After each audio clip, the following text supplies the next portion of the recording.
大家好，欢迎来到 Loki 的密室，我是 Loki。今天我将为你讲述我亲身体验的灵异事件：7天8人，白衣女子，灯光下的黑影，深夜的老人，集体阿飘上身，事后一人失联，其余人闭口不谈。那些恐怖电影中的桥段，在我的生活中确确实实经历过。以下故事均为真实发生，我将带大家以我的第一视角穿越到我的初中毕业旅行。在一个四季如春的地方，15岁的我迎来了初中毕业时刻。除了升学的喜悦，也对身边相处3年的同学有些依依不舍。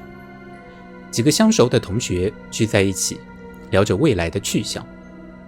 死党阿伟提议大家一起到乡村的奶奶家毕业旅行，大家欣然同意。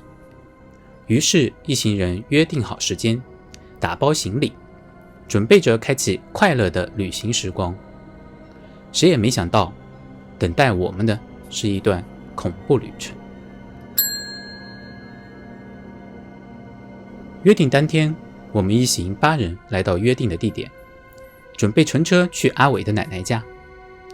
8人分别是我 Loki、 死党阿伟和他的女朋友阿娇，同学小叶、小磊、小琼和她的男朋友小刚，最后一位小雅是我们在溜冰场认识的女生，对她并不了解，但也约上了她一起旅行。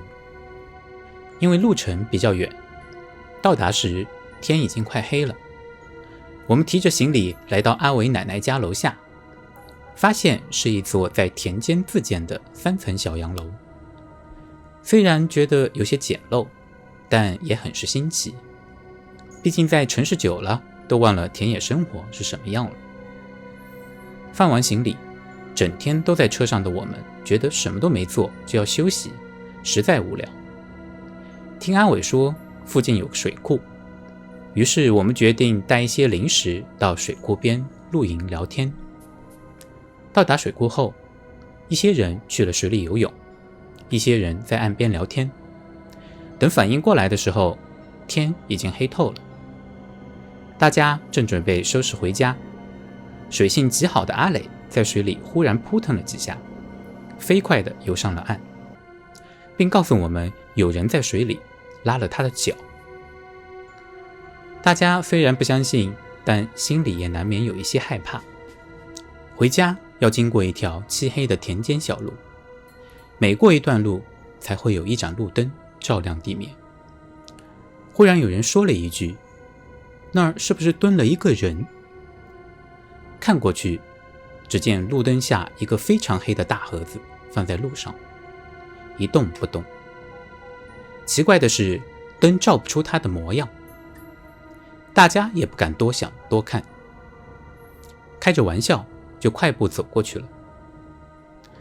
走到村子时，因为村民休息得早，村子里面已经是一片漆黑。大家去了唯一一家小卖店买了一些东西。这时一个老人从我们背后快速走过，进入旁边的一间老房子。虽然有些奇怪，为什么老人会那么晚出门，但也没多想，我们就回去了。到家后，我们每2人一间房，住在2楼和3楼。每个房间的门上有一个小窗户，可以从外面看向里边。虽然有些不舒服，但毕竟是别人家，也只能适应。我和阿磊一间房，这时我才反应过来，阿磊脸色发白，也不说话。于是我问他是不是着凉了，结果他指着门说，小窗户里有人在看着他。我背后一凉，窗外黑乎乎的，压根没有人。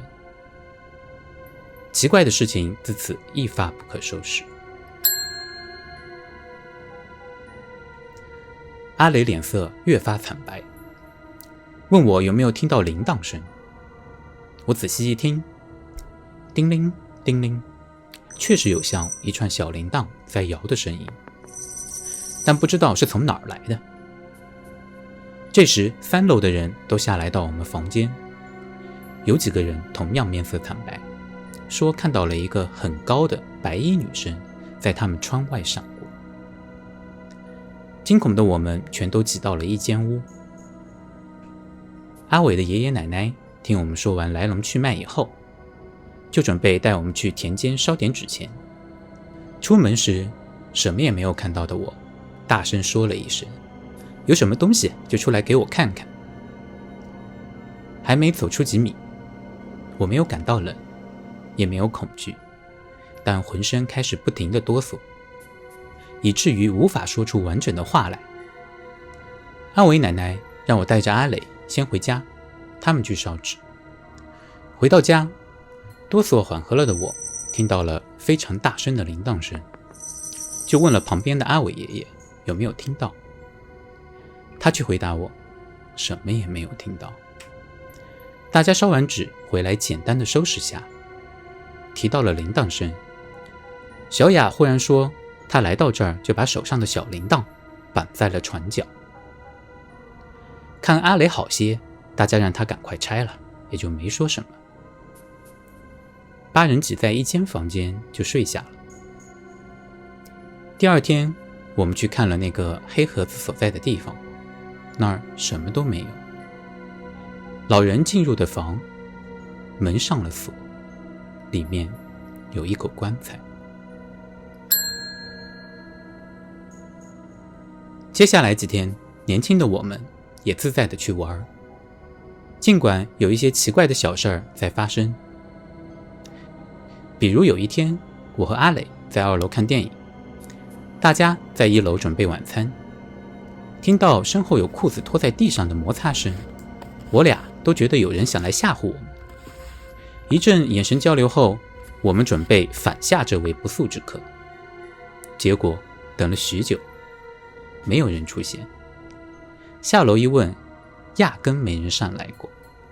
凌晨8人挤在一起熟睡过去，身旁的阿叶忽然说：“别摸我。”我回答：“我没有摸你。”但阿叶开始不停地重复着：“别摸我，别摸我，别摸我。”意识事情不对劲儿，我起手就掐人中，把他掐醒。醒来，他却什么也不记得。此后几天夜里，有人大喊过：“别过来，别过来。”有人睡得很沉，却一直在尖叫，以至于有几位人中都被掐到发炎。还有人说，上厕所时看到高个白衣女子。至此，都是一些可以逃避为癔症的小事儿。直到第4天晚上，吃完晚饭后，除了小琼和小刚在1楼外，其他人都在2楼聊天。忽然1楼传来了小琼的尖叫声，大家急忙下楼，看到小琼惊恐地躲在小刚身后。只要小刚一离开，他就发出尖叫，就好像前面有什么极其恐怖的东西一样。几方询问，他怎么也不回答。小刚也只能站在他的面前。这时2楼也发生了一些事情。我闻声上楼，看到阿伟180公分的个子站在墙角，眼睛睁大的看着前方，面无表情的流着泪，重复说道：“我没有衣服穿，我没有衣服穿，我没有衣服穿。”一直重复着这句话。期间，阿伟奶奶不停用米撒向他的头。大概30分钟后，阿伟露出了我至今无法忘记的表情，眼睛大睁，一边哭一边展示了邪乎的笑容，说道：“我没有衣服穿，你们也没有衣服穿。”随即倒下。醒来后完全不知道自己做了什么。扶着他走到1楼，小琼也恢复了清醒。他解释说，刚才有一双非常可怕的腿在他面前走来走去，所以需要小刚把他挡住。诡异的气氛充满了客厅，所有人都聚在沙发上不说话。我左边的小雅忽然站起身，独自准备走向2楼。我立刻反应不对劲，这么可怕的情况，怎么会有女生会独自上到黑暗的2楼？于是在2楼的转角，我拉住了她的手。她呆呆地看着黑暗的楼上，另一只手用力扒在墙上，企图继续上楼，嘴里重复着：他在楼上等我，他在楼上等我，他在楼上等我，他要送我礼物。我背后一凉，立马把他拉回了1楼沙发，并看守着他。他不说话，眼睛直直盯着楼梯。我用手试探地挡住了他的眼睛，他依然死死盯住那个方向。大部分人在醒来都忘记了自己做了什么，他也一样。老人看情况已经脱离了常识。当晚请来了一位村里的神婆做了法事。一夜无眠，第5日早晨，除了我、阿伟、小叶3人外，其他人都急忙乘车逃回了家。我们3人倒也相安无事，除了一天半夜，我醒来看到月光照进房间，一个角落里有一个光线照不到的黑色人影，就像那个灯下的箱子一样，蹲在床角。已经麻木的我翻身就睡了过去，毕竟3个男生睡在一张床上是可以壮胆的。随着第7日的到来，我的毕业旅行也落下了帷幕。